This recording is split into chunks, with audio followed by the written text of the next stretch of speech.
Allahumma salli wa sallim ala sayyidina Muhammadin miftahi badi rahmatillah adada ma fi ilmillah salatan wa salaman da'iman bidawami mulkillah wa ala alihi wa sahbihi adada kulli dzarratin alfa marrah. Alhamdulillah, nikmat ya kita membaca maulid dan mendengarkan orang membaca maulid adalah suatu kenikmatan tersendiri yang kita rasakan di dalam hati kita, gembira, tenang, jiwa kita juga tenang.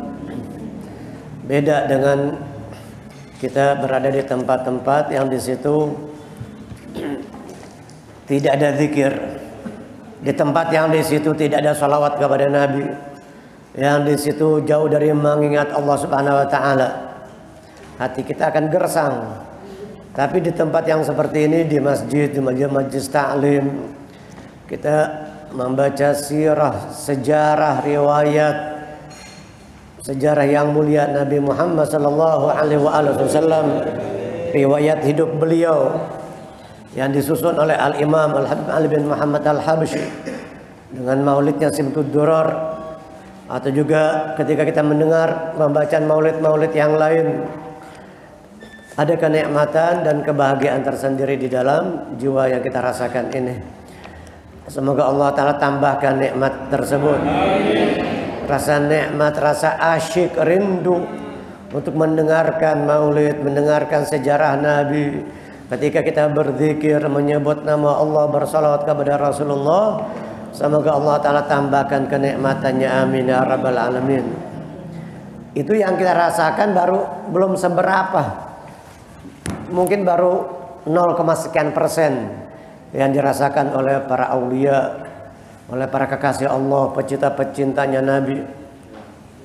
Mereka ketika hadir di majelis maulid, pembacaan maulid, mereka merasakan kenikmatan yang luar biasa yang tiada tara, sehingga mereka asyik, tenggelam, hanyut di dalam pembacaan maulid, sehingga melupakan mereka dari urusan dunianya, membuat mereka lupa kepada keluarganya. Bahkan ada di antara mereka ketika salah seorang gurunya meninggal, ada yang mengatakan, kami tidak merasa di dunia, kami tidak merasakan di dunia kecuali setelah guru kami Fulan bin Fulan meninggal. Setelah gurunya meninggal, baru mereka sadar bahwa mereka itu di dunia, bukan di surga. Selama ini mereka merasakan itu mereka di dalam kenikmatan. Di dalam kenikmatan seakan-akan di surga, padahal mereka masih di dunia. Nah, itu ketika meninggalnya Al-Imam Abdullah bin Husain bin Tahir, pengarang kitab Sulamut Taufiq. Orang-orang yang ada di kampung beliau di Masilah, di Hadramut sana, mereka khususnya para pecinta-pecinta beliau, murid-murid kesayangan beliau, dan masyarakat sekitar beliau juga mengatakan, kami tidak menyadari bahwasanya kami sedang berada di dunia, kecuali kami sadarnya di dunia ini setelah wafatnya Imam Abdullah bin Husain bin Tahir.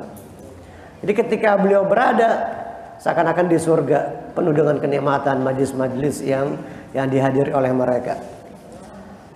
Kalau kita nih ya, masih jauh, belum merasakan kenikmatan itu, kenikmatan duduk di masjid, i'tikaf di masjid, duduk di majelis ta'lim, belum. Tetapi ya walaupun mungkin baru secuil sedikit, 0, sekian persen kenikmatan tersebut, semoga Allah Ta'ala langgengkan, kekalkan, dan Allah Ta'ala tambahkan kenikmatannya, amin ya rabbal alamin. Halaman 70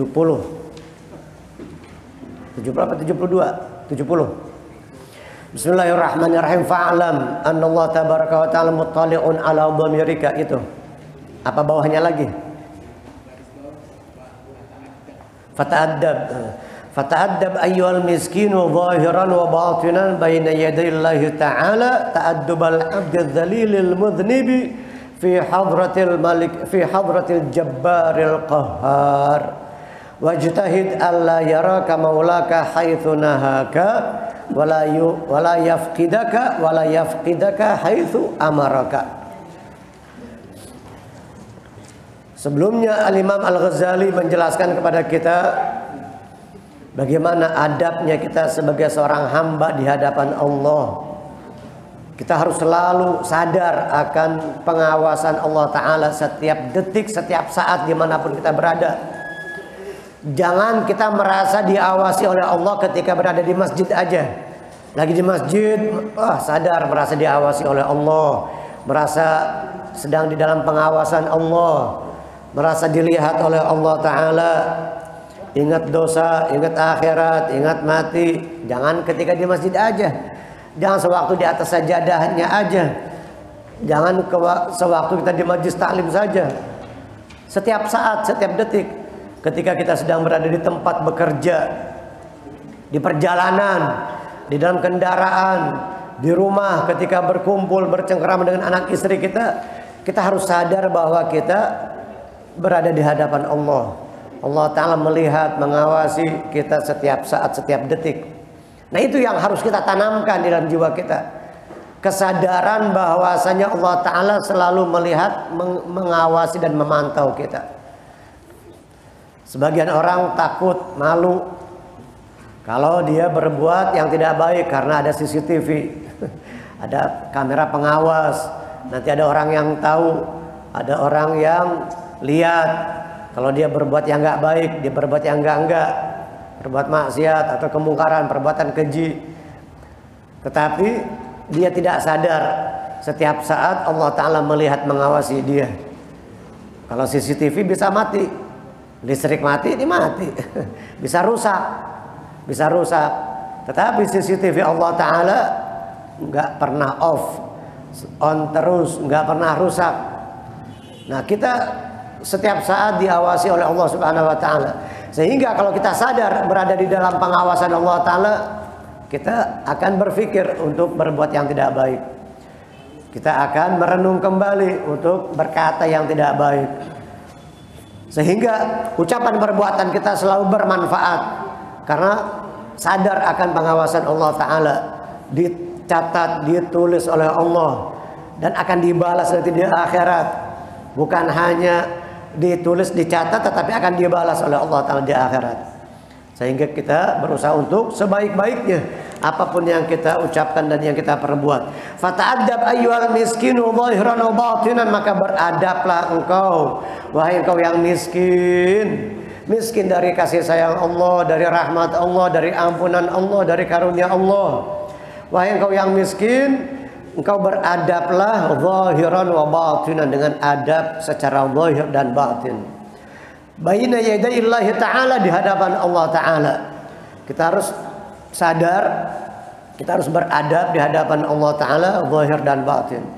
Zahir, anggota tubuh kita gunakan untuk yang baik, gunakan sebagaimana mestinya yang diinginkan oleh Allah Ta'ala. Batin begitu juga, kita merasa diawasi, dilihat oleh Allah, sehingga kita tidak menyembunyikan sesuatu yang tidak baik, sehingga kita tidak merahasiakan sesuatu yang tidak baik. Kalau kita merasa pengawasan Allah dan kita beradab di hadapan Allah Ta'ala secara zahir dan batin, berarti kita tidak akan merahasiakan sesuatu yang tidak baik, tidak akan menyembunyikan sesuatu yang tidak baik, yang jahat, yang tidak benar, yang maksiat, kedurhakaan kepada Allah, kezaliman kepada sesama manusia, perbuatan buruk yang dia rencanakan, yang dia planningkan. Dia tidak akan muncul perasaan seperti itu, tidak akan muncul niat-niat seperti itu, karena merasa di dalam pengawasan Allah Ta'ala setiap saat, setiap detik, zahir dan batin. Baik secara zahir, anggota tubuh yang zahir, maupun batin kita, hati kita tidak menyembunyikan dan merahasiakan sesuatu yang tidak baik. Ta'addubal abdi dzalil al-mudhnib fi hadratil jabbaril qahar, dengan adab seorang hamba yang hina, yang rendah, yang pendosa, yang banyak dosa. Al-mudhnib, az-dzalil yang hina, yang rendah, al-mudhnib yang banyak dosa, fi hadratil jabbaril qahar. Adab seorang hamba yang hina, yang rendah, yang banyak dosa di hadapan Allah Ta'ala, di hadapan Al-Jabbar Al-Qahar, yang maha perkasa, yang maha gagah dan perkasa. Allah Subhanahu wa Ta'ala yang maha gagah dan perkasa, Al-Jabbar Al-Qahar, yang dapat memaksa hambanya. Yaqharu ibadahu, alladzi yaqharu ibadahu Al-Qahar, yang dapat memaksa hambanya, makhluknya. Wajtahid alla yaraka maulaka haitsu nahaka. Kamu berusaha, bersungguh-sungguhlah, ijtahid, bersungguh-sungguhlah alla yaraka, agar Allah tidak melihatmu, maulaka Allah Ta'ala Tuhanmu, alla yaraka maulaka, agar Allah maulaka Tuhanmu tidak melihatmu haitsu nahaka, di tempat yang dilarang oleh Allah kepadamu. Jadi Imam Al-Ghazali memerintahkan kita, memberikan himbauan, nasihatnya kepada kita, berusaha agar engkau tidak berada di tempat yang dilarang oleh Allah. Jadi Allah Ta'ala tidak melihatmu. Jangan sampai engkau berada di tempat yang di situ dilarang oleh Allah. Tempat maksiat, tempat yang enggak baik, jangan kita berada di tempat itu. Berusaha sekuat tenaga jangan sampai kita ada hadir di tempat yang dilarang oleh Allah. Dan sebaliknya, wala yafqidaka haitsu amaraka. Allah tidak kehilanganmu di tempat yang diperintahkan oleh Allah kepadamu. Mana tempat yang diperintahkan oleh Allah Ta'ala untuk kita hadir, untuk kita ada? Masjid, majelis ilmu, di majelis-majelis yang baik, perkumpulan yang baik, di hadapan para ulama, acara peringatan maulid, acara haul seorang ulama, seorang guru, seorang kiai, di tempat kita silaturahim, itu di tempat yang diperintahkan oleh Allah. Kita berusaha untuk selalu ada hadir di tempat yang diperintahkan oleh Allah, dan sebaliknya tidak hadir di tempat yang dilarang oleh Allah. Jangan sampai kita ada hadir di tempat yang dilarang. Berusaha dengan sekuat mungkin. Alhamdulillah di malam hari ini, saat ini kita berada di tempat yang diperintahkan oleh Allah, maka bersyukur kepada Allah. Maka kita memohon taufik kepada Allah Ta'ala agar Allah Ta'ala tambahkan taufiknya kepada kita. Amin ya rabbal alamin. Saat ini berada di tempat yang diperintahkan oleh Allah untuk kita memakmurkan masjid. Selain kita niat memakmurkan masjid, niat memakmurkan waktu yang diberikan oleh Allah, niat menghilangkan kebodohan dari dalam diri kita, niat untuk menuntut ilmu, talabul ilmi, niat menuntut ilmu untuk menyelamatkan kita nanti di akhirat. Di dunia dia boleh selamat. Di dunia dia boleh selamat karena dia punya kekuatan, karena dia punya anak buah, punya pasukan, punya senjata, punya harta, punya fasilitas, punya orang-orang yang akan membela dia. Boleh dia selamat di dunia, urusan di dunia. Tapi nanti di akhirat dia tidak akan lolos dari azab siksaan Allah Ta'ala. Dia tidak akan lolos dari sesuatu yang telah dijanjikan oleh Allah Subhanahu wa Ta'ala. Walan taqdir ala dzalika illa bi an tuwazzi'a awqataka, dan kau tidak akan mampu yang demikian itu, tidak akan mampu apa? Tidak akan mampu berusaha menjauhkan diri dari tempat yang maksiat dan selalu berada di tempat yang baik, kecuali apa? Illa, kecuali dengan engkau membagi-bagikan waktumu. Bi an tuwazzi'a awqataka, wazza'a yuwazzi'u, qassama yuqassimu, bi an tuqassima, bi an tuwazzi'a awqatak. Engkau membagi-bagikan waktumu. Jadi ada tempatnya, ada waktunya masing-masing. Jangan dunia mulu. Pagi sampai malam dunia mulu. Senin sampai Minggu dunia mulu. Nggak ada akhiratnya. Kapan buat akhiratnya? Kita sadar kita bakal mati, bakal meninggalkan dunia ini. Dengan engkau membagi-bagikan waktumu, kata Imam Al-Ghazali, wa turattiba auradaka, dan menartibkan wiridmu. Aurad namanya wirid. Aurad, apa itu wirid? Wirid itu yang dikerjakan secara terus-menerus, secara rutin. Yang dirutinkan itu rutinitas kita, yang kita amalkan, kerjakan dengan rutin, berkesinambungan setiap hari, itu namanya wirid. Baik itu sholat sunnah. Jadi sholat sunnah itu wiridan kita. Sholat sunnah kita baca, misalkan setiap ba'da subuh baca Yasin, zuhur baca surah ini, asar baca Al-Waqi'ah, malam baca surah Al-Muluk, baca Tabarak. Itu wiridan kita. Itu yang kita wiridkan. Dengan engkau membagi-bagikan waktumu, wa turattiba auradaka, dan menertibkan wiridmu, amalan-amalan yang kita baca, yang kita amalkan setiap hari, yang kita kerjakan setiap hari. Harus menertibkan wirid-wiridmu. Min sabahika ila masaika, dari pagi hingga soremu, dari pagimu hingga waktu soremu. Min sabahika ila masaika. Sobah artinya pagi, masa, sore. Sobahul khair. Sobahul khair, selamat pagi. Masaul khair, selamat sore. Tapi kita kalaupun kita mau menggunakan kalimat sobahul khair, masaul khair, habis assalamualaikum. Assalamualaikum dulu baru sobahul khair. Jangan sobahul khair aja langsung assalamualaikum. Itu salam lebih utama. Perintah dari Allah Ta'ala. Kalau selamat pagi, paginya doang yang selamat. Selamat sore, sorenya doang yang selamat. Malamnya kagak selamat. Jadi kalau assalamualaikum warahmatullahi wabarakatuh, keselamatan dari Allah Ta'ala, rahmat dari Allah, keberkahan dari Allah setiap waktu, setiap saat.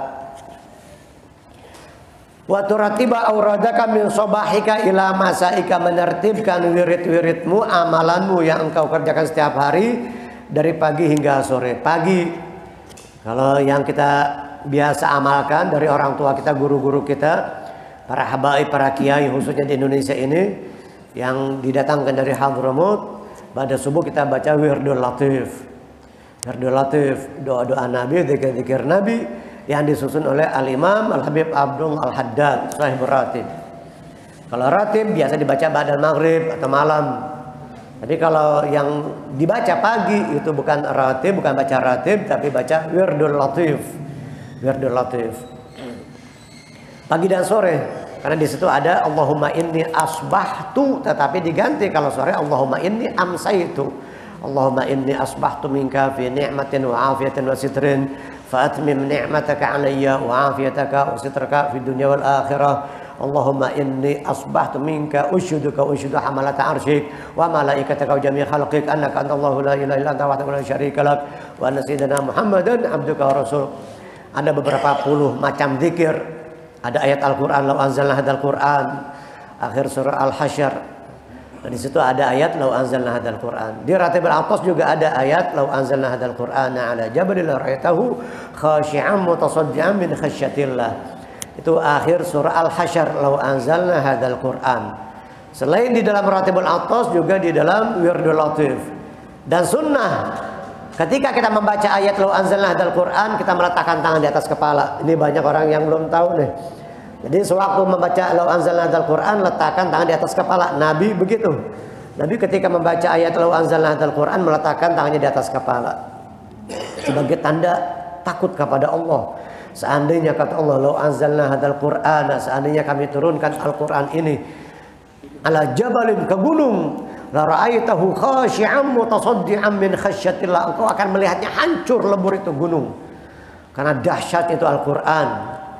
Karena dahsyat itu Al-Quran, maka gunung engkau akan melihatnya hancur. Lau anzalna hadzal Qur'ana ala jabalin la ra'aitahu khashi'an mutasaddian min khasyatillah. Karena takut kepada Allah Subhanahu wa taala bakal hancur gunung. Makanya Nabi meletakkan tangannya di atas kepala, merendah, menghinakan dirinya di hadapan Allah Ta'ala dengan penuh rasa takut, khauf kepada Allah Subhanahu wa Ta'ala. Fa'asri ila ma yulqa ilaika min awamirillahi ta'ala alaik min hini tastayqidhu min manamika ila waqti ruju'ika ila mawja'ika. Fa'asri, maka simak, perhatikan, simak yang baik. Ila ma yulqa ilaika, apa yang akan disampaikan kepadamu min awamirillahi ta'ala, daripada perintah-perintah Allah Ta'ala, min hini tastayqidhu, dari engkau bangun tidur, min manamika, dari tidurmu, ila waqti ruju'ika, sampai waktu kembalimu, ila mawja'ika, ke pembaringanmu, ke tempat tidurmu. Jadi kita akan dibimbing, akan diarahkan oleh Imam Hujjatul Islam Abu Hamid Al-Ghazali radhiyallahu anhu wa ardhah, akan dibimbing, diarahkan oleh Imam Al-Ghazali. Perintah-perintah Allah Ta'ala dari kita bangun tidur, min hini tastayqidhu min manamik, dari engkau bangun tidur, ila waqti ruju'ika ila mawja'ika, sampai waktu engkau kembali ke pembaringanmu, ke tempat tidurmu. Dari melek mata sampai kita merem lagi, soalnya gitu ya. Dari kita melek mata sampai merem lagi, dari kita bangun tidur sampai kita tidur lagi. Akan dibimbing satu persatu, akan dijelaskan, diuraikan, dijabarkan di dalam kitab ini, Bidayatul Hidayah. Maka yang pertama, faslun fi adabil istiqadhi minan naum. Halaman yang berikutnya ke-72, halaman 72. Fasal yang pertama, fi adabil istiqadhi minan naum, adab bangun tidur. Al istiqadh, istaiqadha yastaiqidhu. Mustaiqidh orang yang bangun. Mustaiqidh, hal anta mustaiqidh? Apakah engkau bangun? Apakah engkau sudah bangun atau apa ente lagi melek? Hal anta mustaiqidh? Bahasa Arabnya begitu. Fi adabil istiqadhi minan naum. Tentu orang yang menjalankan adab-adab tidur, kata Habib Umar bin Hafidh, orang yang menjalankan adab tidur maka tidurnya akan bernilai ibadah. Tidurnya seperti bangun, seperti keadaan waktu dia bangun.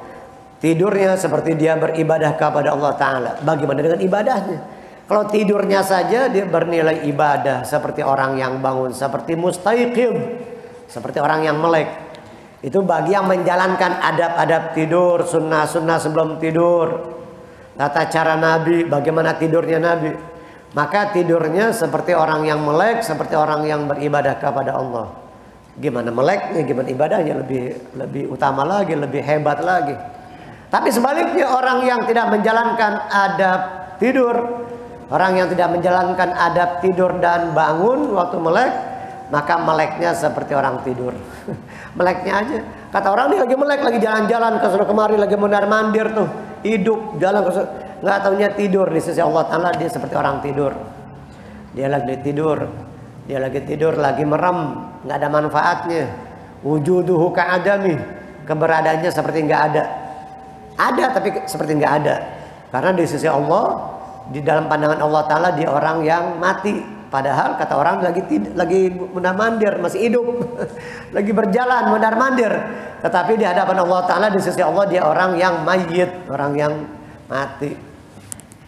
Tapi sebaliknya para ulama-ulama, para aulia, walaupun sudah wafat puluhan ratusan tahun, mereka nggak ada tetapi seperti ada. Imam Ghazali, Imam Al-Ghazali yang kita baca kitabnya nih, setiap hari ribuan orang baca kitab Imam Al-Ghazali, Bidayatul Hidayah, Ihya, Minhajul Abidin, kitab-kitab yang lain. Subhanallah. Imam Syafi'i, imam mazhab yang 4, Imam Abu Hanifah, Imam Malik bin Anas, Imam Syafi'i, Imam Ahmad bin Hanbal, Imam Ibnu Hajar, Imam Ramli, Imam Suyuti, Imam Abdul Wahab Asy'arani, dan masih banyak lagi ulama-ulama, para aulia yang luar biasa hebat. Setiap hari ribuan orang menyebut nama mereka, disebut namanya. Dikirimin Fatihah buat mereka setiap hari. Padahal sudah ratusan, sudah lebih dari 1000 tahun yang lalu Imam Al-Ghazali. Akhul ilmi hayyun khalidun ba'da mautihi wa usaluhu tahta turabi ramimu. Wadul jahli mayyitun wa huwa mashin ala thara yadhunnu minal ahya'i wa huwa adimu. Kata Imam Syafi'i, akhul ilmi hayyun khalidun ba'da mautihi.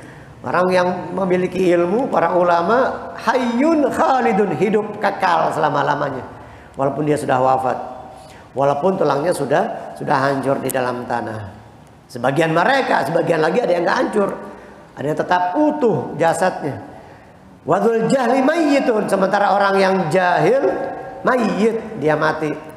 Wahwa mashin ala thara, walaupun dia sedang berjalan. Ala thara, di atas tanah. Yadhunnu minal ahya'i, disangka orang yang hidup, dia masih hidup, masih berjalan. Padahal dia sudah adim, dia sudah tidak ada.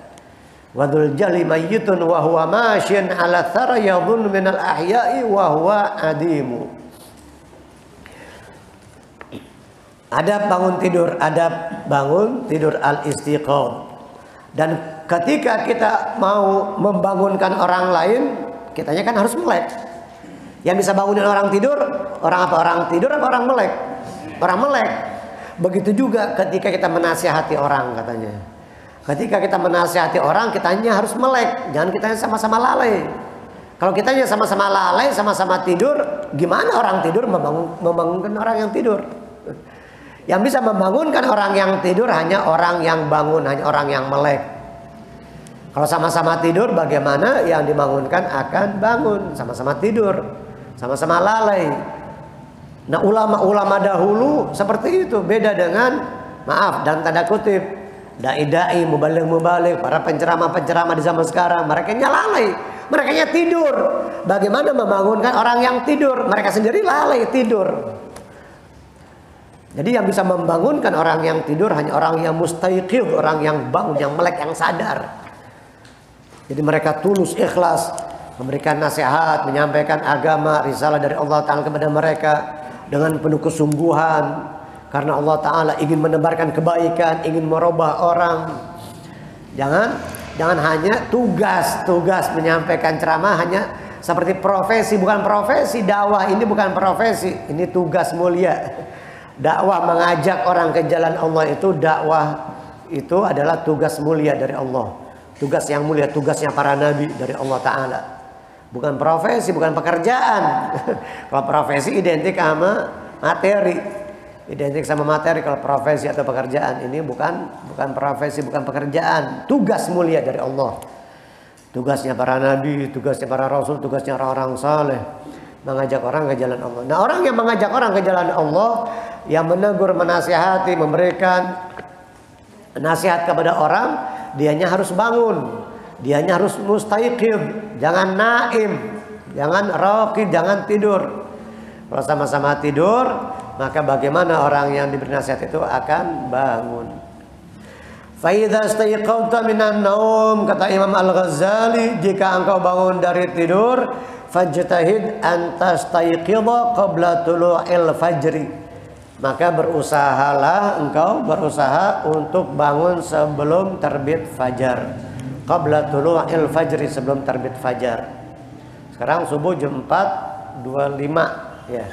25, 26, udah mau setengah 5 sekarang. Kemarin jam 4.10, lewat seperempat. Ya begitu ya. Ya turun naik, bertambah dan berkurang. Nah. Jadi kita bangun sebelum subuh, paling nggak jam 4, masih ada waktu untuk ke kamar mandi, untuk sholat 2 rakaat, istighfar beberapa kali. Apalagi bangun setengah 4, lebih bagus lagi. Jadi bangun sebelum terbit fajar. Fajar shadiq yang menandakan masuknya waktu subuh, menunjukkan masuknya waktu subuh itu fajar shadiq. Cahaya membentang di timur sana dari utara ke selatan. Di ufuk timur sana dari utara ke selatan, cahaya putih memanjang. Itu namanya fajar shadiq. Sebelum fajar shadiq ada fajar kadzib. Fajar kadzib membentang ke atas, membumbung ke atas, vertikal ke atas. Itu sebelum masuk waktu subuh, sebelum terbit fajar shadiq.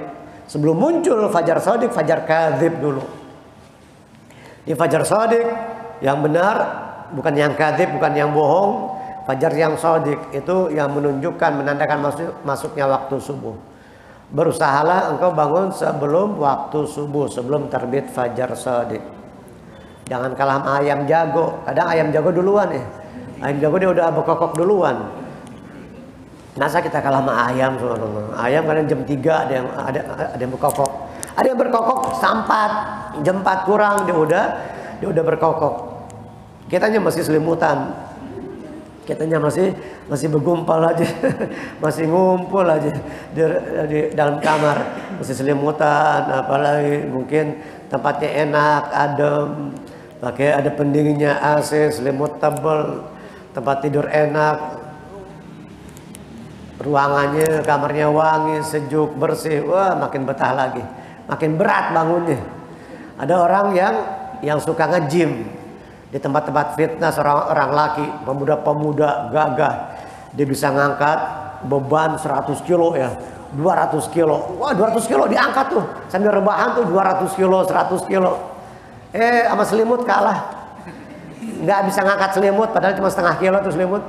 Yang berapa gram doang tuh kagak bisa ngangkat selimut dengar adzan subuh. Lebih berat selimut berarti dibanding beban yang 200 kilo tadi tuh. Lebih berat selimut, padahal nggak sampai sekilo tuh selimut. Wah berat banget. Nyingkirinya tuh, ngelepasnya tuh, menjauhkan itu selimut berat banget. Ya, mudah-mudahan kita nggak seperti itu.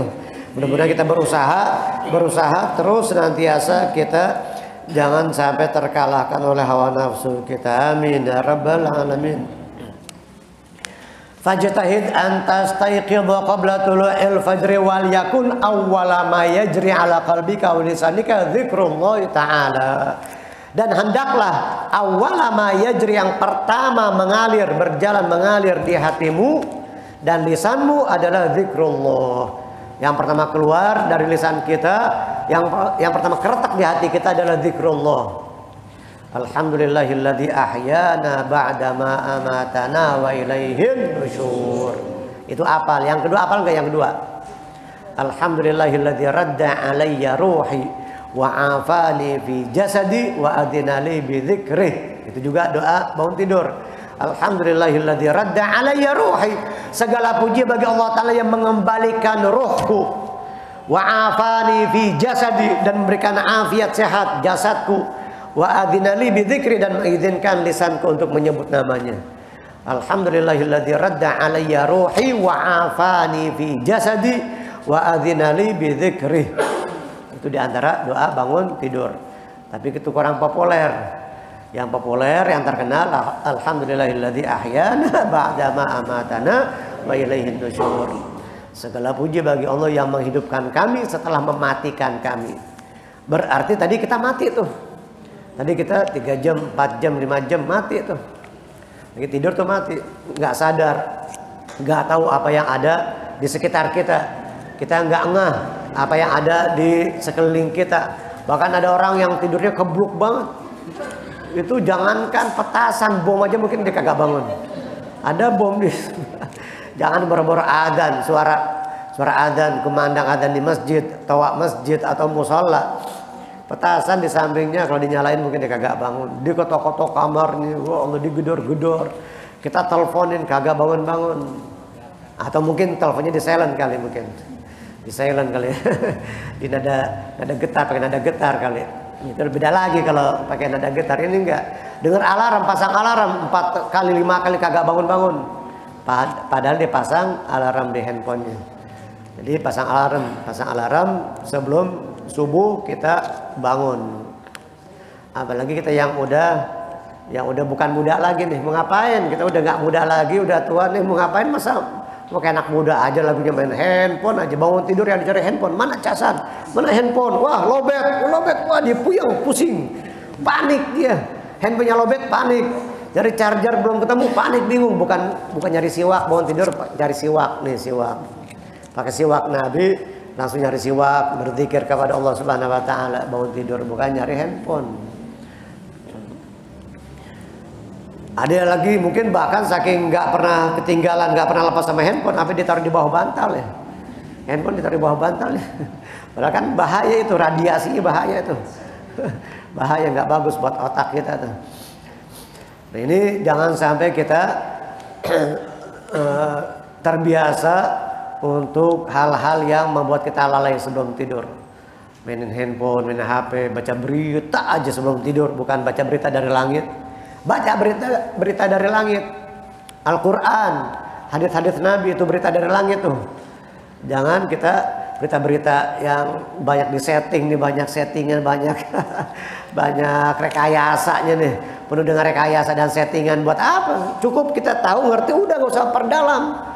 Gak usah kita memperdalam, kita sampai kita cermati, sampai kita bahas di grup PA, sampai nyaci maki orang dan segala macam. Udah, hanya sekedar tahu aja udah cukup.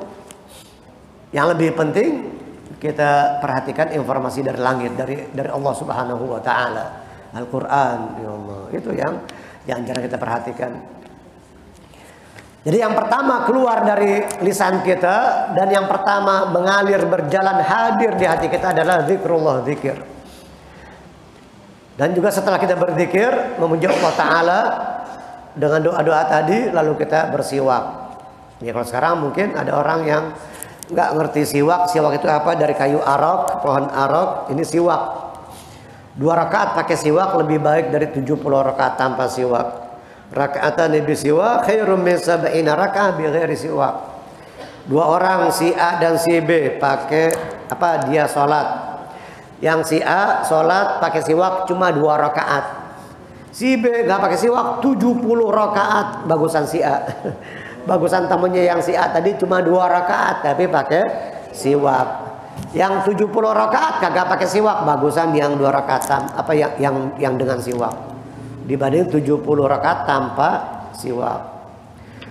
Orang-orang soleh dulu, para aulia, udah sholatnya pakai siwak banyak lagi. Ente udah gak pakai siwak dikit lagi. Padahal kalau mereka sholatnya sedikit aja pakai siwak jauh lebih baik dibanding kita yang banyak tanpa siwak. Sementara keadaannya malah terbalik, mereka udah pakai siwak banyak lagi sholatnya. Kita udah nggak pakai siwak sedikit lagi, ya Allah, udah nggak bisa dibandingin dah. Nggak ada bandingan, udah nggak bisa sama sekali. Bainas sama wasumur, udah antara langit dan sumur. Bainas sama wasumur, bukan bainas sama wal ar, bukan antara langit dan bumi. Antara langit dan sumur, udah mereka di langit, kita di sumur bor lagi. Sumurnya sumur bor yang dalam 200 meter. Jauh banget, nggak bisa dideketin amalan mereka, apalagi dikalahin.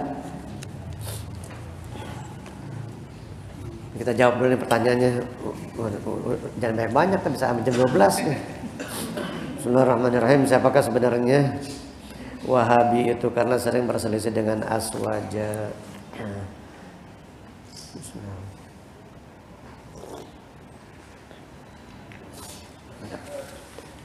Jadi ini pengikut daripada Syekh Muhammad bin Abdul Wahhab, sekitar kurang lebih 3 abad yang lalu lah. Syekh Muhammad bin Abdul Wahhab ini menentang orang tuanya yang Ahlus Sunnah wal Jamaah, yang biasa kita singkat dengan Aswaja Ahlus Sunnah wal Jamaah. Aswaja Ahlus Sunnah wal Jamaah. Kalau mereka yang Salafi Wahabi disingkat jadi Sawah Salafi Wahabi. Nah ini, tapi bukan berarti ada saudara-saudara kita yang berpaham Wahabi itu musuh kita, enggak. Kita jangan menganggapnya sebagai musuh, saudara kita. Tetap mereka saudara kita, tetapi mereka berselisih paham dengan kita. Kalau hanya berselisih paham dalam urusan furu'iyah, masalah furu', masalah cabang agama, enggak masalah. Bukan masalah yang usul, yang pokok, yang pondasi, yang inti. Bukan masalah yang pokok. Kalau masalah pokok yang usul nggak boleh. Sudah jelas jumlah rakaat sholat 17 dalam sehari semalam, itu sepakat semuanya. Jumlah sholat fardu rakaatnya ada 17. Maghrib 3 rakaat, nggak boleh 2, nggak boleh 4. Subuh 2, nggak boleh 3, nggak boleh 4. Itu udah jelas, itu masalah yang usul, yang pokok. Masalah furu'iyah, cabang-cabang agama, dia tidak mau memperingati maulid Nabi, terserah, nggak masalah. Dia tidak mau baca kunut, dia nggak mau berkunut di dalam sholat subuh, nggak masalah karena bukan rukun. Tetapi jangan mencaci. Yang ada sekarang mereka mencaci dan menghujat kita ini. Walaupun mereka menghujat, menyalahkan kita, mengatakan kita keliru dan sebagainya, kita jangan balas mencaci. Kita jangan balas menghujat. Biarkan mereka yang rugi, nggak kunut. Nabi kunut setiap hari. Nabi kunut setiap hari, la yazalu yaqnutu hatta faraqad dunya, senantiasa berkunut, membaca kunut sampai belum meninggal, sampai meninggalkan dunia ini, hatta faraqad dunya. Mereka nggak mau tawasul, nggak masalah, nggak apa-apa, nggak dosa. Mereka nggak mau tawasul, tetapi mereka rugi. Mereka akan merugi ketika mereka tidak mau bertawasul. Tetapi jika mereka menentang, menyalahkan dan menghujat kita, mengatakan kita ini salah, batil, itu yang salah. Itu mereka yang keliru, yang salah, karena tawasul itu dilakukan oleh Nabi Adam, dilakukan oleh para nabi, dilakukan oleh Nabi kita Muhammad Sallallahu Alaihi Wasallam. Nabi Muhammad saja bertawasul setiap hari ketika ke masjid. Setiap ke masjid Nabi membaca doa, Allahumma inni as'aluka bihaqqis sa'ilina 'alaik wa bihaqqir raghibina ilaik wa bihaqqi man syahada ilaik. Fa inni lam akhruj asyaran wala bataran wala riya'an wala sum'atan bal kharajtu ittiqa'a sakhatik wa ibtigha'a mardatik. As'aluka an tu'idani minan nar wa tudkhilani al-jannah wa taghfira li dhunubi fa innahu la yaghfiru dhunuba illa anta. Cukup panjang tuh doanya ya. Itu doa setiap pergi ke masjid. Nabi setiap hari baca doa itu. Apa intinya? Apa arti bacaan Allahumma inni as'aluka bihaqqis sa'ilina 'alaik? Ya Allah, aku memohon kepadamu dengan pangkat kebesaran orang-orang yang pernah memohon kepadamu sebelumku. Nah, dari Nabi Adam sampai Nabi Isa, seluruh Nabi yang jumlahnya 124.000, Rasul 313, semuanya pernah memohon kepada Allah. Nabi Muhammad imamnya mereka, pemimpin mereka, dengan tawadhunya, kerendahan hati beliau, tawasul kepada Allah dengan pangkat mereka, dengan pangkat kedudukan para nabi dan para rasul yang pernah memohon kepada Allah sebelum beliau. Itu banyak tentang masalah-masalah itu, kita bisa habis waktunya kalau bahas masalah furu'iyah. Mereka gak mau ziarah kubur, terserah. Tetapi jangan mencaci, menghujat orang, jangan menyalahkan orang yang ziarah kubur. Jangan menyalahkan orang yang ziarah kubur. Sampai ada kiai, dia saking kesel banget nih, banyak orang yang ngehujat beliau karena beliau suka ziarah kubur. Sampai di belakang namanya dia Sarkub, sarjana kuburan. Kiai Haji Fulan Sarkub, sarjana kuburan. Ketika kita berziarah kubur, bukan kita menyembah kubur, bukan minta sama sohibul kubur, kita minta sama Allah, berdoa kepada Allah, minta sama Allah Ta'ala. Bukan mintanya sama nabi, sama wali, sama ulama yang kita ziarahi. Kalau itu jelas-jelas syirik. Kalau minta sama kuburan emang jelas syirik. Siapa yang menentang, semuanya jelas. Semua ulama mengatakan kalau minta sama manusia, minta sama kuburan syirik. Nah, mereka beranggapan ketika kita berziarah kubur itu, ziarah para aulia, dianggapnya kita minta sama kuburan. Sama si penghuni kubur, padahal kita berdoa minta kepada Allah dengan pangkat kebesaran orang yang kita ziarahi, baik nabi, sahabat, tabi'in, orang-orang saleh, para wali-wali, karena mereka orang-orang yang sudah terbukti, teruji, yang sudah sampai kepada Allah, kekasih Allah, makanya kita jadikan mereka sebagai wasilah, mintanya kepada Allah.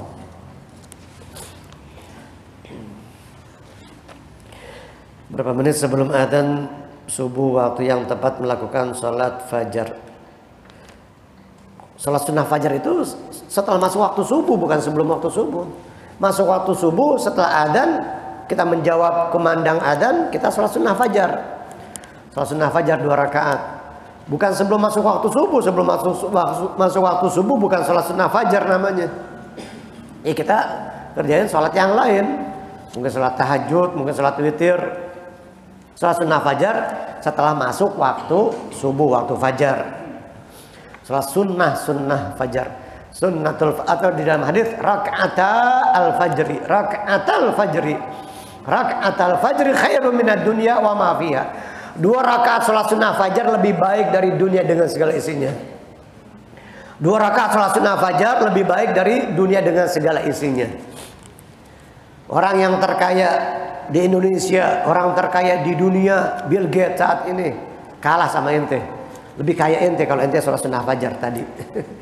Kalau ente tadi sholat sunnah fajar, lebih kaya ente daripada si Bill Gates tuh, yang orang terkaya di dunia saat ini. Bukan cuma kekayaannya mengalahkan dia, bahkan lebih utama, lebih baik daripada dunia dengan segala isinya. Lebih mahal, lebih bernilai, lebih bagus, lebih baik daripada dunia dengan segala isinya. Itu baru sholat sunnahnya. Bagaimana sholat subuhnya, sholat yang fardunya? 2 rakaat sholat sunnah fajar lebih baik dari dunia dengan segala isinya. Jadi setelah masuk waktu subuh, kita sholat sunnah, baca doa fajar. Allahumma inni as'aluka rahmatan min indika tahdi biha qalbi wa tajma'u biha syamli wa talumu biha sya'thi wa taruddu biha ulfati wa tuslihu biha dini wa tahfadhu biha ghaibi wa tuzakki biha amali wa tubayyidu biha wajhi wa tulhimuni biha rusdi wa ta'asimuni biha min kulli su. Panjang, 2 halaman. 2 lembar, bukan 2 halaman, 2 lembar. 2 lembar itu doa fajar. Di situ ada Allahumma inni as'aluka sabra indal qada wal fawza indal liqa wa manazil syuhada wa aisha syuhada wa nasra 'alal a'da wa murafaqatal anbiya. Allahumma inni unzilu bika hajati wa ilba'u fara'i wa qasra amali. 2 halaman, 2 lembar. 2 lembar doa fajar. Nah, sekarang jarang orang yang amalin itu. Jarang orang di masjid-masjid, musala-musala yang baca doa fajar. Padahal ada di sini nih, nanti ada babnya. Di Bidayatul Hidayah di sini nanti ada doa fajar. Nabi nggak pernah tinggal tuh doa fajar. Sebelum sholat subuh, setelah sholat sunnah, sebelum sholat yang fardunya kita baca doa fajar. Bagaimana menyikapi seorang suami atau ayah yang tidak mengajarkan ilmu pada keluarganya? Ya tetap harus menunjukkan akhlak. Istri harus tetap berakhlak kepada suaminya, walaupun suaminya nggak ngajarin ilmu agama. Tapi diingetin, ditegur, saling mengingatkan, saling menegur. Kita suami istri harus saling mengingatkan. Kita yang dikasih peringatan sama istri kita, jangan marah, jangan malu, jangan gengsi, jangan nolak. Kita harus terima. Baik istri diperingatkan sama suaminya, suami diperingatkan sama istrinya, kita tawasau bil haq wa tawasau bis sabar. Saling menasehati, saling berwasiat dalam kebenaran dan kesabaran. Saling menasehati. Nah, yang jadi masalah suaminya yang ditegur, yang diingatin nggak mau nerima itu ya Bu ya. Nah, itu kalau suaminya nggak nerima, waduh bingung tuh, yang repotnya di situ. Ya karena nggak pernah ngaji suaminya. Suaminya nggak pernah ngaji, taunya nongkrong di warkop mulu, ngopi taunya ngopi mulu, nongkrong ngerokok, itu doang kerjaannya. Apa kiat-kiat untuk berbuat ikhlas dalam beramal saleh? Ya tentu harus pakai ilmu semuanya ya. Ikhlas itu harus dengan ilmu, dan kita banyak tafakkur, banyak merenung, ingat mati, ingat akhirat, ingat pemberian yang kita berikan kepada orang lain itu dari Allah, bukan dari kita. Jadi kita ikhlas. Kita hanya sebagai perantara, hanya sebagai jalan, wasilah, datangnya dari Allah. Itu diantara kiat-kiat agar kita ikhlas di dalam beramal soleh atau sedekah kepada orang, membantu orang lain. Jangan mengandalkan ini karena kekuatan saya, ini karena kerja keras saya, karena jerih payah saya, hasil keringat saya. Akhirnya dia lupa sama Allah. Kalau dia ingat kepada hasil kerja kerasnya, hasil keringatnya, dia bakal melupakan Allahnya. Sehingga ketika dia membantu orang lain, orang yang dia bantu itu dia nggak mengucapkan terima kasih, dia nggak membalas, wah dia kesel, dia kecewa, dia sedih, dia marah. Si Anu udah saya bantu kok nggak ngucapin terima kasih ya, kok dia nggak ngebalas, kok malah dia nyaci maki saya. Biarin nyaci maki, dia nyaci maki, dosa dia, dosa ente pindah ke dia, dosa ente yang dicaci maki pindah ke dia, orang yang nyaci maki. Pahala dia yang nyaci maki pindah ke timbangan amal ente. Jadi pahala pindah ke timbangan amal ente, dosa ente dipindahin ke dia, dibalik ditransfer. Kan enak begitu. Kalau kita dicaci maki orang tuh enak sebetulnya. Kita dicaci maki, diriba, digunjing sama orang enak. Dosa kita dipindahin ke dia, pahala dia dipindahin ke kita. Mohon penjelasan shaf yang paling baik ketika sholat berjamaah. Shaf untuk wanita paling belakang, shaf untuk laki-laki paling depan. Khairu sufufir rijal awwaluha wa syarruha akhiruha. Sebaik-baik shaf orang laki-laki paling depan, shaf orang laki paling jelek paling belakang. Shafnya barisan perempuan yang paling bagus paling belakang karena jauh dari orang laki. Paling jelek yang paling depan karena di depannya ada orang laki. Jadi shafnya orang laki paling bagus yang di depan, yang jelek yang di belakang. Kalau perempuan sebaliknya, shaf barisan perempuan sebaliknya, yang paling depan jelek, yang paling belakang paling bagus. Semakin terhindar dari pandangan orang laki, semakin tersembunyi dari pandangan orang laki. Makanya sholatnya perempuan di rumah lebih baik daripada di masjid. Sholatnya perempuan yang di tengah rumah lebih baik daripada yang di teras rumah. Sholatnya perempuan di dalam kamarnya lebih baik daripada di tengah rumahnya. Makin tersembunyi makin bagus. Makin tersembunyi makin bagus. Tapi kalau memang di masjid itu dia nggak bersolek, nggak dandan, apalagi mungkin udah ada usia, umur udah nggak muda lagi, nggak masalah. Ke masjid, sholat berjamaah ke masjid. Lebih-lebih lagi ada pengajian, ada majelis taklim, itu afdol. Dia akan menghadiri majelis ilmu. Dia akan menghadiri majelis taklim, majelis ilmu. Satu lagi nih, Bib, apakah dzikir di dalam masjid sama di luar masjid fadilahnya sama, pahalanya? Dzikir di mana saja sama. Bahkan di tempat yang lalai lebih besar. Ayo. Di tempat yang lalai itu lebih besar. Makanya dzikir pasar, dzikir ketika kita masuk pasar, la ilaha illallah wahdahu la syarikalah, lahul mulku wa lahul hamdu yuhyi wa yumiit wa huwa hayyun la yamut biyadihil khair, itu tambahnya di situ. Kalau dzikir habis maghrib, habis subuh yang dibaca 10 kali itu tidak ada wa huwa hayyun la yamut biyadihil khair. Kalau dzikir ketika kita masuk atau hanya sekedar melewati pasar, baik kita masuk pasar, pasar modern, pasar tradisional, mall yang mewah sekalipun sama aja pasar-pasar juga. Mau mall yang mewah, pasar tradisional yang becek sama, pasar-pasar juga tempat yang buruk, tempat yang paling dibenci oleh Allah Ta'ala. Ketika kita ingat kepada Allah di pasar, di tempat yang dibenci oleh Allah Ta'ala, pahalanya luar biasa. Sehingga yang baca itu la ilaha illallah wahdahu la syarikalah, lahul mulku wa lahul hamdu yuhyi wa yumiit wa huwa hayyun la yamut biyadihil khair wa huwa ala kulli syai'in qadir, dicatatkan baginya 1 juta kebaikan. Kutiba lahu alfu alfi hasanah wa muhya anhu alfu alfi sayyah. Dihapuskan 1 juta kesalahan. Dihapuskan 1 juta kesalahannya dan dicatatkan bagi dia 1 juta kebaikan pahala dari Allah. Alfu alfi, 1000 ribu maksudnya itu 1 juta. Bahasa orang dulu yang namanya sejuta itu bukan miliun. 1 juta yang nolnya 6 itu bukan miliun tetapi 1000 ribu. Seribunya ada 1000. Kan sejuta seribunya ada 1000 ya. Jadi seribunya ada 1000. Jadi alfu alfi. Kutiba lahu alfu alfi hasanah wa muhya anhu alfu alfi sayyi'ah. Alfu alfi alaf 1000 ribu. 1000 ribu maksudnya 1 juta. 1 juta kebaikan dicatatkan oleh Allah Ta'ala buat dia. Yang waktu lewat embrio nih, kita mau ke Mustika, tukang Kramat Jati, lewat pasar embrio, baca itu. Alhamdulillah saya setiap lewat pasar, alhamdulillah selalu ingat, jarang-jarang lupanya. Pasar ini, pasar Kramat Jati, masuk mall atau nganterin keluarga ke pasar, alhamdulillah selalu ingat. Belanja ke swalayan, ke supermarket, mega market, baca itu.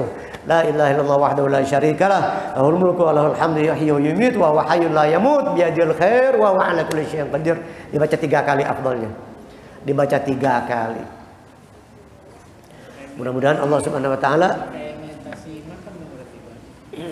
melewati makam bagaimana? Bukan la ilaha illallah wahdahu la syarikalah, kalau lewat makam sih ya. Yang melewati makam. Baca doa ketika kita ziarah makam. Kalau itu yang wa wahyu la yamut biyadil khair wa ala kulli syai'in qadir, itu ada di dalam hadis doa masuk pasar. Itu di dalam talqin, maksud antum itu di talqin kali. Talqin mayit ya. Di talqin mayit memang ada itu wa wahyu la yamut biyadil khair wa ala kulli syai'in qadir. Jadi ketika kita berzikir di tempat yang lalai, yang banyak orang yang lalai di dalam pasar kan, semua maksiat kemungkaran ada di pasar semuanya. Yang nyaci maki orang ada, yang riba, yang menggunjing, yang buka aurat, yang tipu-tipu, sumpah palsu, bohong segala macam, ngurangin takaran timbangan, semuanya ada. Yang lupa sama Allah Ta'ala, yang ninggalin sholat, dia fokus sama duit, fokus sama kerjaan, semuanya tempatnya di pasar. Makanya tempat yang paling buruk. Tapi ketika kita ingat kepada Allah, sadar kepada Allah Ta'ala, berzikir kepada Allah di tempat yang lalai, pahalanya lebih besar dibanding di masjid. Di masjid memang tempatnya orang ibadah, tempatnya orang ingat sama Allah. Jarang orang yang di masjid dia lupa sama Allah. Kalaupun ada orang yang lupa sama Allah di masjid, kebangetan banget itu. Di masjid yang diingat kerjaan, di masjid yang diingat kondangan, di masjid yang diingat mungkin urusan bisnis, itu mah kebangetan. Biasanya kalau di masjid kita ingat dosa, ingat akhirat, kita ingin fokus di dalam beribadah. Tapi kalau di pasar kita ingat Allah, itu luar biasa. Di pasar baca Quran lebih besar pahalanya dibanding kita baca Quran di masjid. Wallahu a'lam bishawab, bil marja' wal ma'ab. Ya Rabbana tarafna bi anna naqtarafna wa anna